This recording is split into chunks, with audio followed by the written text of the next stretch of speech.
des banderoles, des films de plastification des cartes, des palettes constituées de groupes électrogènes, des palettes constituées de films de plastification.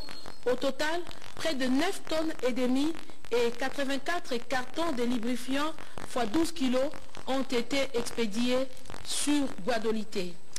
Voilà, Monsieur Malonda, vous êtes secrétaire exécutif national et vous avez la charge de tout ce qui est technique des opérations sur le terrain. Le 31 juillet, c'est dans quelques jours. Sur le terrain, qu'est-ce qui se passe? L'opération va bel et bien avoir lieu ou bien il y a encore des problèmes pour le Nord Ubangi? Merci beaucoup Joël pour la question. Je confirme que la révision du fichier électoral, c'est une réalité. Elle est une réalité dans le sens où, d'abord en tant qu'opération technique, tous les préparatifs techniques se déroulent très bien, tels que planifiés, et tous les soutiens nécessaires par rapport à l'aboutissement de ces préparatifs techniques nous est accordé.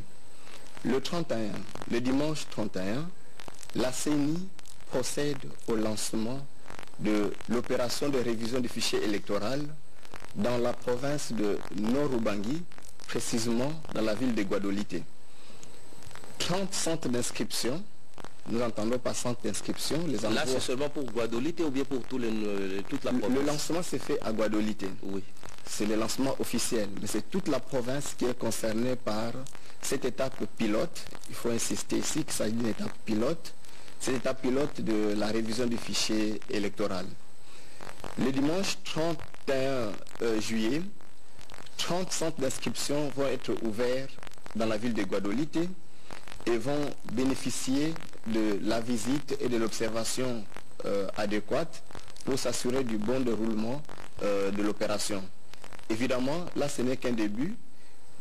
Tous les autres territoires de Nord-Ubangi, les cas de Yakoma, Bosobolo, Musinga et Mobayimbongo vont aussi emboîter le pas pour une opération qui va durer 3 mois. 3 mois, c'est pour le Nord-Ubangi? Oui, pour le Nord, uniquement pour le Nord-Ubangi. Mais on n'attendra pas la fin de ce temps pour amorcer ailleurs. Parce que 10 jours à peine après le début de cette opération pilote, la CENI va procéder à l'évaluation pour tirer déjà les leçons à l'ouverture et voir s'il y a possibilité ou nécessité d'améliorer le dispositif et enfin procéder à la réception et au déploiement du matériel pour l'ensemble du pays en fonction des aires opérationnelles qui ont été déterminées. Pour le moment, c'est une réalité. Le Nord-Ubangi a déjà reçu l'essentiel de matériel et va continuer à recevoir encore demain et après-demain le restant de matériel.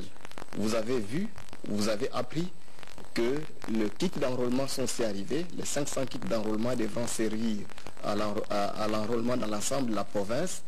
Ils sont là, ces kits, et ils vont être déployés demain. Une fois ces kits arrivés et la formation qui se termine aussi, ça nous met en bonne position pour pouvoir lancer l'opération de révision du fichier électoral à Guadolité le dimanche. Quelles sont les dispositions que vous avez prises sur le plan logistique pour sécuriser cette opération? Sur le plan sécuritaire, d'abord la sécurité chez nous va ensemble avec la planification logistique. Toutes les activités de déploiement de matériel sont bien escortées par la police nationale congolaise. Évidemment, sur le terrain aussi, chaque centre d'inscription bénéficie d'un encadrement sécuritaire de 2 éléments de la police nationale congolaise. Au-delà de tous les dispositifs sécuritaires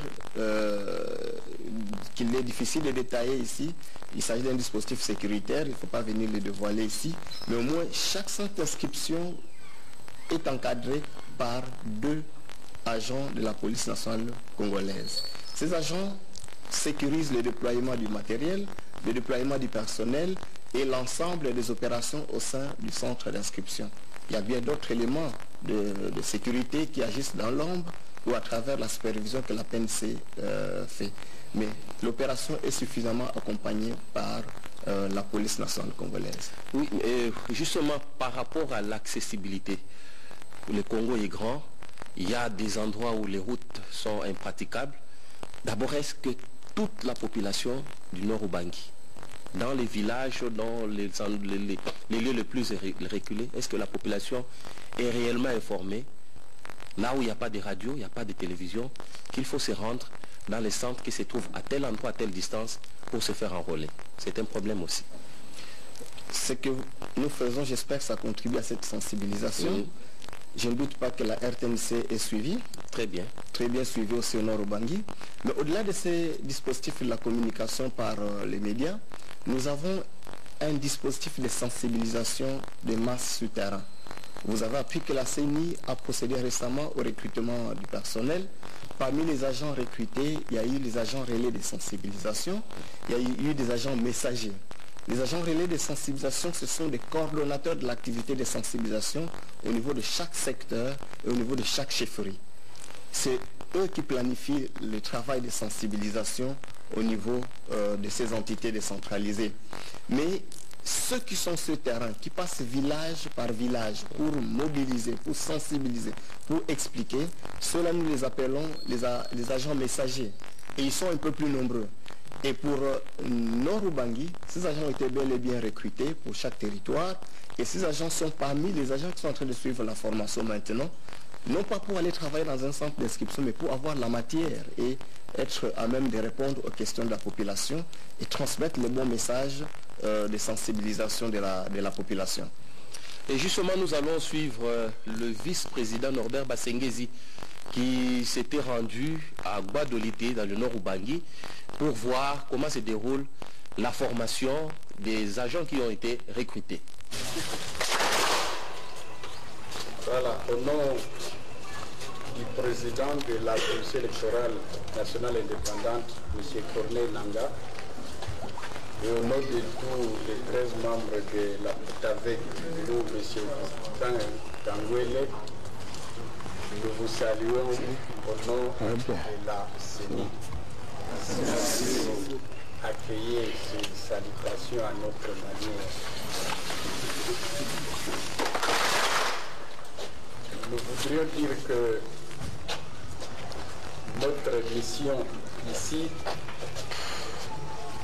elle est à la fois une mission d'inspection, mais aussi une mission d'encouragement. Vous encourager pour dire que vous n'êtes pas seul. Vous avez des parents, vous avez des chefs. Les uns sont arrivés ici il y a de cela 4-5 jours et nous devrions venir voir si vous les avez bien accueillis. Et si vous-même vous suivez tout ce qui se passe. C'est donc comme un général qui parle aux troupes qui vont au front le dimanche 31 juillet. Est-ce que vous êtes prêts? Oui. Vous êtes prêts? Oui. Ceux qui ne sont pas prêts, qu'ils se retirent maintenant. Alors, ceux qui sont prêts, mettez vos mains à haut. Applaudissez encore.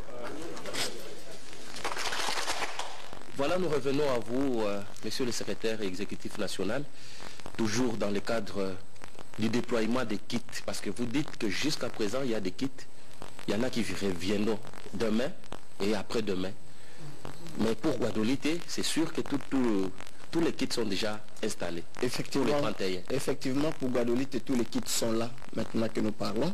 Et ces kits seront déployés demain et tous les restants